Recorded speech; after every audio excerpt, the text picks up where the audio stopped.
कान का कच्चा होना कभी सुना है आपने? पीछे एक घटना सामने आया था कि किसी पड़ोसी ने पति के कान में जाके भर दिया कि आपके वाइफ का किसी के साथ चक्कर चल रहा है, और पत्नी के कान में भर दिया कि आपके पति का किसी के साथ चक्कर चल रहा है।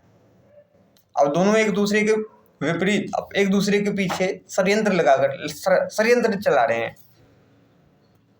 पत्नी को पति पे भरोसा नहीं, पति को पत्नी पे भरोसा नहीं। दिन प्रतिदिन बातें बढ़ती गई, बातें बढ़ती गई, बहस बढ़ता गया। एंड में कहानी डिवोर्स तक पहुंच गया। और उसके बाद पता है क्या हुआ? सच्चाई उनके सामने आ गया कि बात तो कुछ था ही नहीं।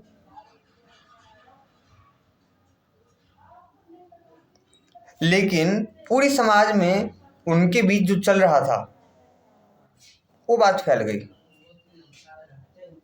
तो जो था ही नहीं वो तो रहा ही नहीं, लेकिन जो नहीं था वो उसके चक्कर में आ गया जो था ही नहीं। तो आप दूसरों की बातें सुनकर कभी भी रिएक्ट मत करो जब तक आप खुद ये सब चीज़ें नहीं देखते। देखो, दूसरों का काम है कान भरना।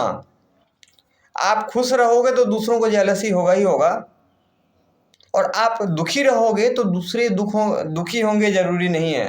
उनको प्रसन्नता होगा, अच्छी बात है, बहुत दुखी है।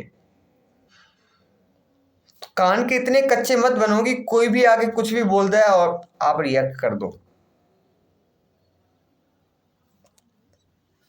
इसको सीधे सीधे से आप जाके सॉर्ट आउट भी कर सकते हो डायरेक्टली। आप आपका मेन प्रॉब्लम अपने फैमिली में है, फैमिली के बाद फैमिली तक रखो ना, फैमिली के बाहर वालों को क्यों जोड़ते हो बीच में?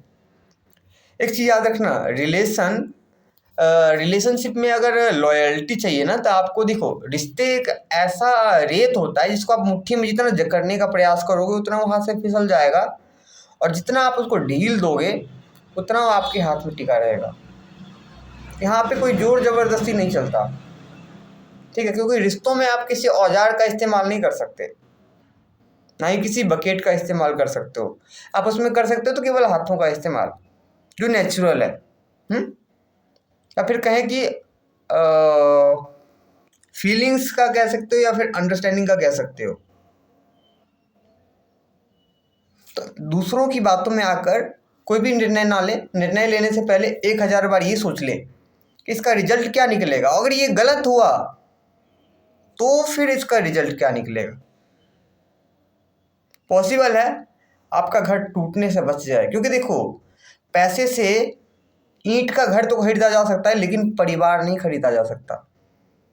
परिवार को संजोना पड़ता है, इसमें सालों का वक्त लगता है। जय हिंद, जय भारत।